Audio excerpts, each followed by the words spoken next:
बोलो रे भैया जय जय जय श्री राम, बोलो रे भैया जय जय जय Shri Ram. Welcome to the latest edition of the Hillary Times YouTube channel. Today we have with us a young singer, Divya Dubeji, who has carved a special identity in our hearts through her soul-stirring ghazals, devotional bhajans, and mesmerizing film songs. Without wasting any time, let's have a direct conversation with Divya Dubeji. Divya Dubeji, welcome to the Hillary Times YouTube channel. Thank you, sir. Thank First of all, I would like Welcome, to welcome. How are thank you, the Divya Hillary ji? Times. I'm fine, sir. How are you?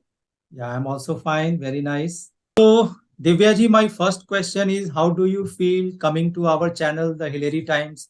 Would you like to say something to our viewers? Yes, sir, of course. I'm feeling very happy as it's today I gave so many interviews and Okay. I didn't have time, but Hmm. I tried. I'm trying that Okay. because I have a health issue in my Okay. eyes. Yeah. I'm Okay. trying. Thank you Feeling very Divya ji, happy. आपने इसके बावजूद आपने हमारे लिए time निकाला. And my first question is say something about your music journey. अभी आपका जैसे कब आपने स्टार्ट किया एंड यहाँ तक की जो जर्नी है, से समथिंग अबाउट दैट. सर मैं अपनी म्यूजिक जर्नी के बारे में क्या ही बोलूं. जब कोविड टाइम्स चल रहे थे तो उस समय जैसे सभी लोग काफी परेशान थे, सब कुछ बंद था, तो मैं उस समय क्लास 10th में थी. तो मेरे 10th के एग्जाम्स कैंसिल हुए.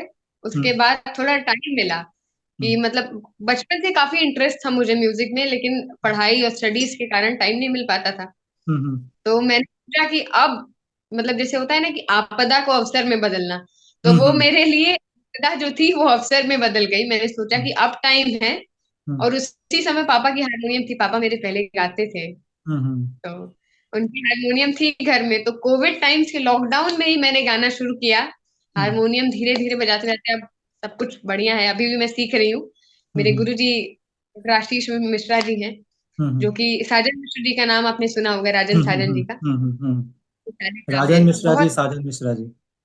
जी जी. हाँ हाँ. तो उन्हीं के साले साहब है हमारे गुरु जी, डॉक्टर आशीष मिश्रा जी. हम्म. तो उन्हीं से विद्या फिर मैंने प्राप्त की. उसी लॉकडाउन में हमने शिक्षा लेनी शुरू की. और आज जो भी हूँ मैं अपने पिताजी, प्रभु और गुरु जी के कारण ही हूँ. Very nice. Divya ji, today, nowadays, not today, nowadays, your one bhajan, Ayodhya बुला रही है, is getting popular. Okay? लोगों का मतलब बहुत एक आकर्षण का, मैं कह सकता हूँ, केंद्र बन गया है. लोग सुनना चाह रहे हैं, घर में बज रहा है. तो आप पहले तो आप मुझे ये बताइए कि ये कैसे आपके मन में आया कि इसको गाया जाए. और दूसरी बात कि अगर आपसे एक रिक्वेस्ट है कि आप अगर इसकी कुछ लाइनें भी हमें साथ में सुनाएं, तो it will add excellence to our programme. Surely sir, मैं बताऊंगी आपको, मैं आपको सुनाऊंगी भी गीत को. तो पहले मैं बताना चाहूंगी कि इस गीत को गाने की प्रेरणा तो मुझे मेरे पिताजी से मिली और प्रभु से मिली, क्योंकि गीत पापा उनका काफी सपोर्ट रहता है. उन्होंने ही इस गीत को लिखा, अपनी भावनाओं को व्यक्त किया अपने गीत के माध्यम से और दिया. और मैंने इसके पहले राम कार्यक्रम में भी पार्ट लिया था, जो कि अनूप जलोटा जी की संस्था ओमकारम का एक कंपटीशन था, सिंगिंग कंपटीशन. तो उसमें प्रभु की कृपा से मुझे फर्स्ट प्राइज मिला था. तो अनूप जी के साथ काफी कार्यक्रम भी किए हमने. काफी आशीर्वाद रहता है उनका. तो और इन्हीं सब में ना राम भजन से काफी प्रेम, मतलब लगा कि शांति है, बहुत शांति है प्रभु के भजन में. तो तभी से मैंने गाना शुरू किया. और अब मैं आपको सुनाती हूँ कुछ लाइनें. चलिए, आप बुला रही है.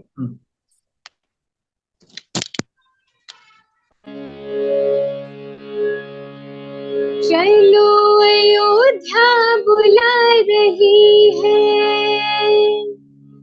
चलो अयोध्या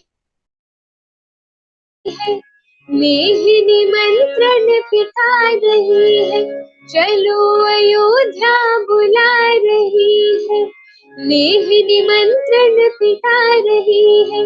राम नाम को मन में बसा कर चलो अयोध्या धाम। राम नाम को मन में बसा कर चलो अयोध्या धाम। बोलो रे भैया जय जय जय श्री राम। बोलो रे भैया जय जय जय श्री राम। बोलो रे भैया जय जय जय श्री राम। बोलो रे भैया जय जय जय श्री राम। 500 साल के बाद है आई ये असली दिवाली। दीप जलाओ कीर्तन गाओ लौटी है खुशहाली। धन्य धन्य सरकार यहाँ की धन्य है इसका नाम। धन्य धन्य सरकार यहाँ की धन्य है इसका नाम। बोलो रे भैया जय जय जय श्री राम। बोलो रे भैया जय जय जय श्री राम। बोलो रे भैया जय जय जय श्री राम। बोलो बहुत बोलो सुंदर, बहुत सियावर सुंदर। रामचंद्र की। जय जय श्री राम।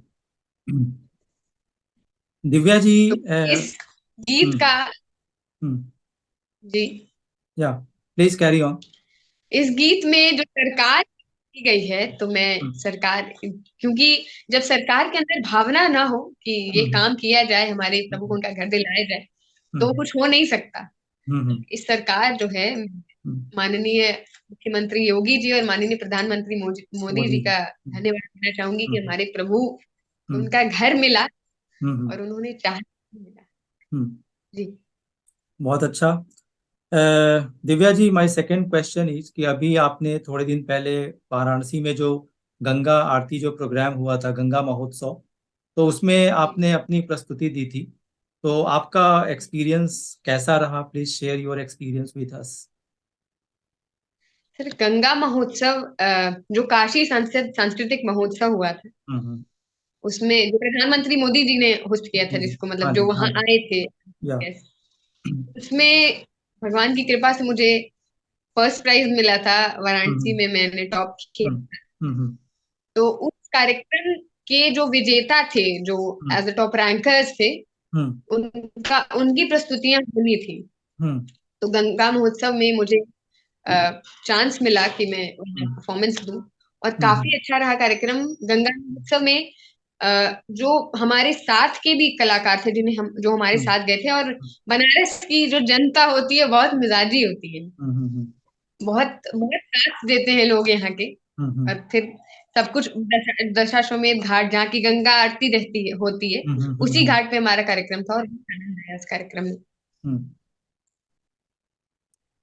तो दिव्या जी, अभी जैसा कि आपको पता है कि अयोध्या का जो अभी राम मंदिर का जो अभी उद्घाटन अभी होना है, सबको निमंत्रण दे रहे हैं, तो ऐसे वातावरण में, ऐसे टाइम में अभी अपने आपका जो शहर है वाराणसी, वहाँ का क्या माहौल है और आप इसको कैसे देखती हैं? वाराणसी में उत्सव का माहौल है, सबके घर पे निमंत्रण आ रहे हैं, और हम भी एक श्री राम उत्सव के नाम से एक कार्यक्रम है, 22 जनवरी को हम उस कार्यक्रम को होस्ट कर रहे हैं। हम अपने यहाँ कार्यक्रम करा रहे हैं श्री राम उत्सव के नाम से। और वाराणसी में माहौल बिल्कुल राममय हुआ है। बाबा की नगरी काशी है, और बाबा प्रभु श्री राम को पूछते थे और राम जी बाबा को पूछते थे। तो जो जो उन लोगों का संबंध था, जो उन लोगों का भाव था एक दूसरे को लेकर, बड़ा ही सुंदर था। इसलिए जो काशी के लोग हैं बहुत तत्पर हैं अयोध्या जाने के लिए।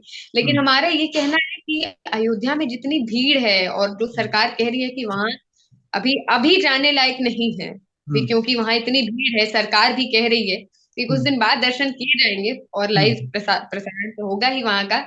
तो मैं लोगों से निवेदन करना चाहूंगी, मैंने जैसा कि इस गीत में कहा कि 500 साल के बाद आई है ये असली दिवाली।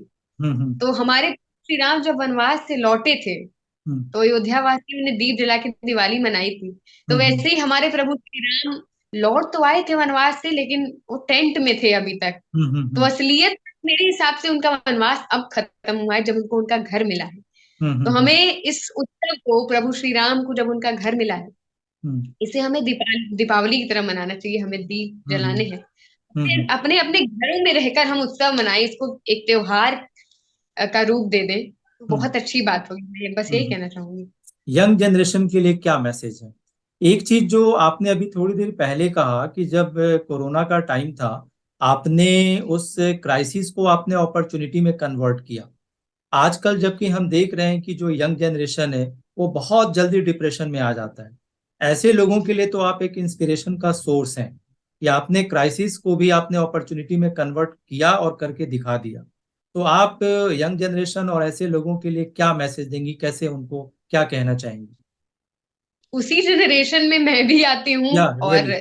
कोविड जो टाइम्स थे वो सभी के लिए डिफिकल्ट थे, क्योंकि जो आसपास का माहौल था वो बहुत बढ़िया नहीं था, बिल्कुल अच्छा नहीं था, और सुन रहे थे हम लोग। तो आज जो जनरेशन है वो काफी जल्दी डिप्रेशन में आ जा रही है, जैसा कि आपने कहा। तो सबसे बढ़िया जो कहते हैं ना कि क्योर है इसका, डिप्रेशन का, म्यूजिक है। पहला आप, मेरे पास दो, जैसे दो मैं उसके क्योर्स बता सकती हूँ, कि पहला कि आप संगीत सुनिए, म्यूजिक सुनिए, से आप जो है ना, आप भाव विभोर होंगे, और जितना ही आप अपने आप को सुनेंगे उतना आप डिप्रेशन में कभी नहीं जा सकते। और दूसरा माध्यम ये है, क्योर ये है, कि आप अपनी क्षमताओं को, आपकी जो कैपेबिलिटी है, आपकी जो, आप जो कर सकते हैं उसमें आगे बढ़िए।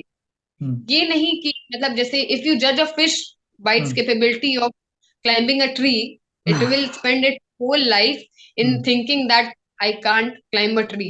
बट इफ यू जज the fish bye the talent of swimming, then she can live her life all, मतलब ही, मतलब she can live her life fully। तो वैसे अगर हम अपनी क्षमताओं को पहचानेंगे कि हम क्या कर सकते हैं, क्योंकि हर बच्चा पढ़ाई में नहीं जा सकता, हर बच्चा किसी एक पर्टिकुलर फील्ड में नहीं जा सकता। तो अपनी कैपेबिलिटी को हम जितना जल्दी समझेंगे तो और जब मन लगेगा, अब जैसे मैं पढ़ाई में काफी अच्छी थी, लेकिन सिंगिंग में ज्यादा मेरा इंटरेस्ट था। तो अगर मैं अपने शौक को, अपने पैशन को लेके आगे बढ़ती हूँ, तो मेरा मन सिर्फ अपने पैशन में रहेगा, और काम जब पैशन बन जाए, पैशन जब काम बन जाए, तो उससे बढ़िया बात कुछ हो नहीं सकती। फिर आपका जब मन ही लगा रहेगा उसमें, तो आप फिर डिप्रेशन में जाने का कोई सवाल ही नहीं उठता है। और अगर आप जबरदस्ती अपने आप को प्रेशराइज करेंगे कि नहीं, मुझे सिंगिंग में नहीं जाके, या किसी भी काम में नहीं जाके पढ़ाई ही करनी है, या किसी भी जिसमें, मतलब जो मेरा फील्ड नहीं है, मैं उसी में जाऊं, अपने आप को प्रेशराइज करेंगे, तो आप डिप्रेशन में चल जाएंगे, क्योंकि आपका कभी पूरी तरह से वहां फोकस, वो कंसंट्रेशन बन ही नहीं पाएगा। तो डिप्रेशन में साधारण सी बात है कि आप डिप्रेशन में चले ही जाएंगे, जब काम में ध्यान नहीं रहेगा। तो लाइफ बहुत लंबी है, पैशन नहीं रहेगा तो कुछ काम नहीं हो पाएगा। Really. So, viewers, Divya Dubeji's message is very clear. Everyone ought to live his life to the fullest. Divya ji, मेरा नेक्स्ट क्वेश्चन है, से something about your parents, specially अपने फादर के बारे में जरूर बताइए। बहुत अच्छा लिखते हैं, और उन्होंने आपके टैलेंट को कब पहचाना? मेरे फादर अनुपम दुबे हीरा गुरु जी, मेरे पापा, मतलब मैं कह सकती हूँ कि जितनी मेहनत मैं नहीं करती, उतनी मेहनत वो करते हैं। कहते हैं ना कि भगवान के बराबर अगर मैं किसी को मानती हूँ तो मेरे पापा हैं, क्योंकि उन मम्मी पापा और मेरी पूरी फैमिली का इतना सपोर्ट रहता है ना, कि अगर मैं कभी भी हूँ, या मैं थोड़ा सा जैसे लगे कि करियर सही नहीं जा रहा है, पहले होता था करियर सही नहीं जा रहा, तो वो जो कहते हैं ना, कॉन्फिडेंट कॉन्फिडेंट थे कि मेरा कुछ होगा।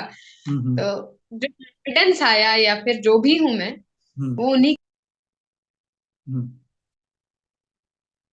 Divya ji, please mic. या सॉरी सर, वो प्लीज करिए। किसान कहीं का जितना भी, मतलब मैं कह सकती हूँ ना, जो भी सपोर्ट है, बस मेरे पापा मम्मी सबका है। और मैं, मतलब मैं कह सकती हूँ कि जो मैं हूँ वो सिर्फ मेरे पापा और भगवान के आशीर्वाद से, और गुरु के आशीर्वाद से। मेरे गुरु जी बहुत मानते हैं मुझे, बहुत मानते हैं मेरे गुरु जी। और उन्होंने जो शिक्षा दी, क्योंकि मुझे सा भी बोलने नहीं आता था, तो उन्होंने जो शिक्षा दी मुझे, अगर वो नहीं थे तो मैं सा भी नहीं बोल पाती, तो गाना तो बहुत दूर की बात है। मेरे डॉक्टर आशीष मिश्रा जी, जिनके बारे में अभी मैंने कुछ देर पहले आप लोगों को बताया, तो वो मेरे पापा और भगवान सभी के आशीर्वाद से सब बढ़िया चल रहा है, सब आप लोगों का आशीर्वाद है बस। ओके दिव्या जी, जब हम आपका ये सोशल पेज देख रहे थे जिसमें आपके बहुत सारे गजल हैं, गीत हैं, तो एक चीज काफी अट्रैक्ट किया, in that there was a small boy who was playing the tabla, एक म्यूजिक इंस्ट्रूमेंट था, तो उनके बारे में भी कुछ बताइए आप। जी जी, अभी हाल ही में वो मुझे मिला है। उसका हाँ। नाम कृष्ण राम पांडे है। अच्छा। छोटा बच्चा है, 11 साल का। हम्म। और उसके टैलेंट है ना तबला बजाने का, उसका हम्म। पैशन है तबला बजाना। हम्म। और वो 7 7 घंटे रियाज करता है, और मतलब जो कहते हैं कि एक ब्लाइंड पैशन है उसका। कुछ हम्म। बोलेगा नहीं, आपसे बात भी नहीं करेगा, किसी से बात नहीं करेगा। हम्म। स्माइल, जो आपने वीडियो में देखा होगा, स्माइल भी हम्म। नहीं करेगा। वो काफी सीरियस है अपने, हाँ। मतलब जो इसको प्रोफेशन हाईली बनाना चाह रहा है। डेडिकेटेड। बहुत उसका डेडिकेशन बहुत। हम्म। 3 भाई हैं वो, और हम्म। उनमें ये सबसे छोटा है। तो तीनों लोग तबला ही बजाते हैं। अच्छा। उन दोनों लोगों से इसने सीखा है, उसके पिताजी भी बजाते हैं तबला। हम्म। वो सभी लोगों ने मिल के उसे सिखाया है, और वो काफी मतलब डेडिकेटेड, उतना हम्म। सीरियस बच्चा इतनी पर मैंने देखा नहीं है। हम्म। और अभी हाल ही में मिला मुझे वो, तो हम्म। मुझे एक्साइटमेंट थी कि मैं उसे बुलाऊं, उसके साथ एक बार संगत करूं। और काफी हम्म। अच्छा बजाता है वो। बहुत अच्छा, रियल। अच्छा दिव्या जी, आपका जो गाने का अंदाज है वो एक अपने आप में बहुत अलग है। आपने जो गाने भी जो गाए हैं, फिल्म्स के भी कई गाने आपके हमने देखे, तो आपने बिल्कुल अलग अंदाज में गाया है, उसकी एक अलग, एक मतलब एक हमें कहीं और ले जाता है। तो आप अगर अगर पॉसिबल हो तो कुछ आप गा के सुनाएं। जैसे क्या, गजल या भजन? कोई गीत अगर सुनाए, ghazal is also okay, no issue. Sure, तो वेट मिनट, एक सेकंड।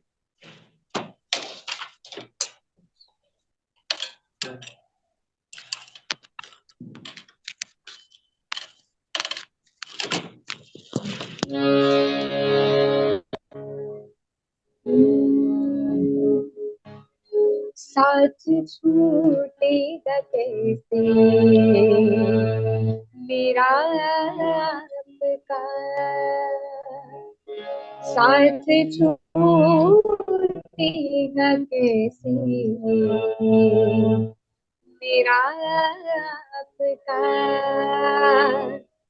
जब मेरा दिल ही घर बन गया आपका, साथ छूटेगा कैसे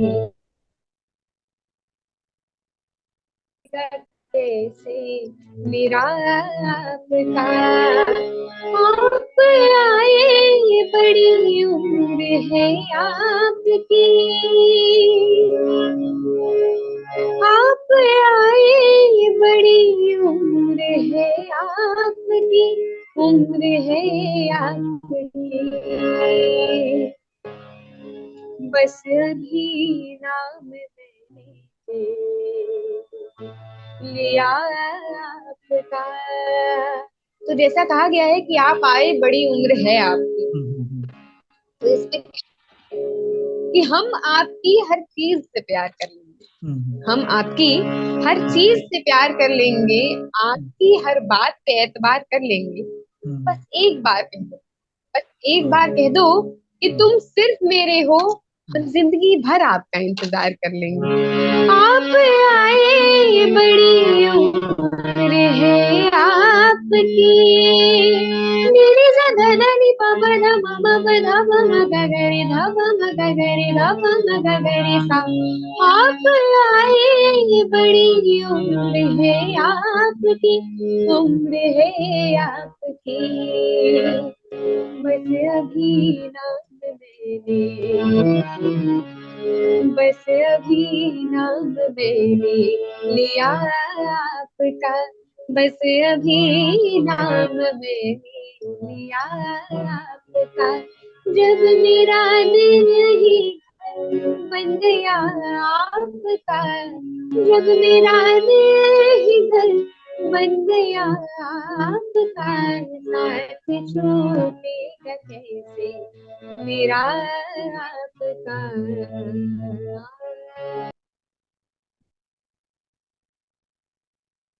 Yeah, please unmute your mic. Yeah. जी सर। बहुत बढ़िया। दिव्या जी, आप को अनूप जलोटा जी से भी मिलने का आपको मौका मिला, तो कोई एक ऐसा इंटरेस्टिंग प्रसंग जो आप बताना चाहें? और मतलब अनूप जलोटा जी के बारे में, हाँ, उनके कैसा साथ जो रहा मैं मिली। आपका एक्सपीरियंस उनसे मिलकर? जी जी, बहुत मतलब बहुत सरल आदमी है वो।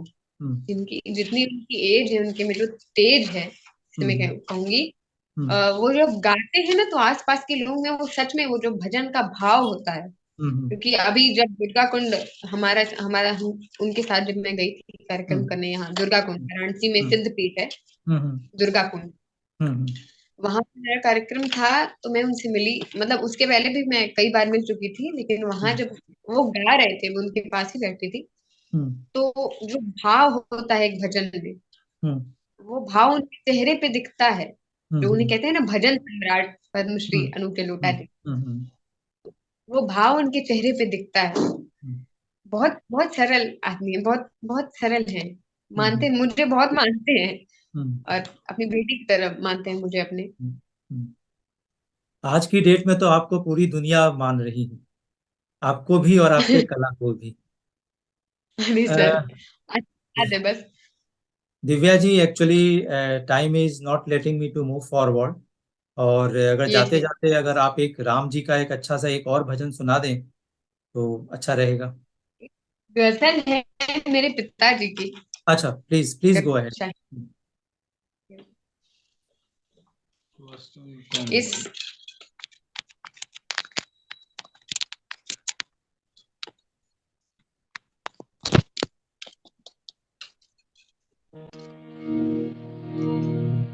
तो इस गजल के जो गीत हैं, जो बोल हैं, वो मेरे पिताजी ने लिखे हैं। इसमें पूछा है कि कौन हूँ असल में। कौन हूँ मैं, मुझे पता ही नहीं, कौन हूँ मैं, मुझे पता ही नहीं, इतनी ही सो में बच गई हूँ मैं, इतनी ही सो में बच गई हूँ मैं, मेरे से में कुछ बचा ही नहीं, मेरे से में कुछ बचा ही नहीं, सोचा से तसल्ली कर लूं, सोचा से तसल्ली कर लूं, आए ना झूठ, आए ना झूठ, आए ना झूठ बोलता ही नहीं, कौन हूँ मैं, मुझे पता ही नहीं। बहुत सुंदर, बहुत बढ़िया। दिव्या जी, पिताजी अगर ने है। पॉसिबल हो तो अगर दो लाइन भजन का भी आप सुना देती तो बहुत अच्छा रहता दर्शकों को। एक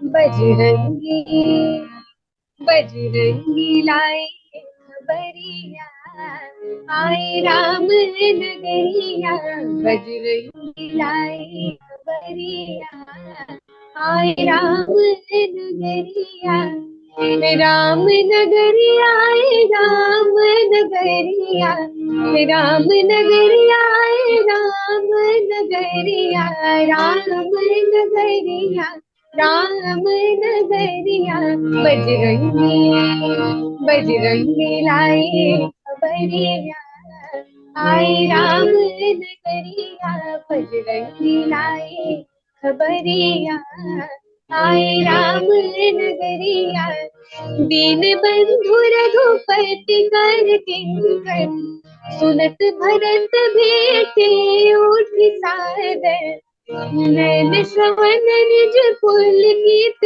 गाता मिलत प्रेम नहीं हृदय समाता हृदय समाता हृदय समाता नाच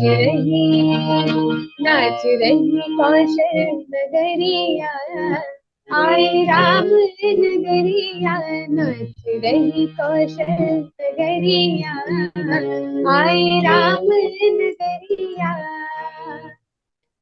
बहुत सुंदर, बहुत बढ़िया। तो दिव्या जी, जय श्री राम के साथ मैं इस कार्यक्रम को समाप्त कर रहा हूँ। You gave us time, thank you for that, thank you for that.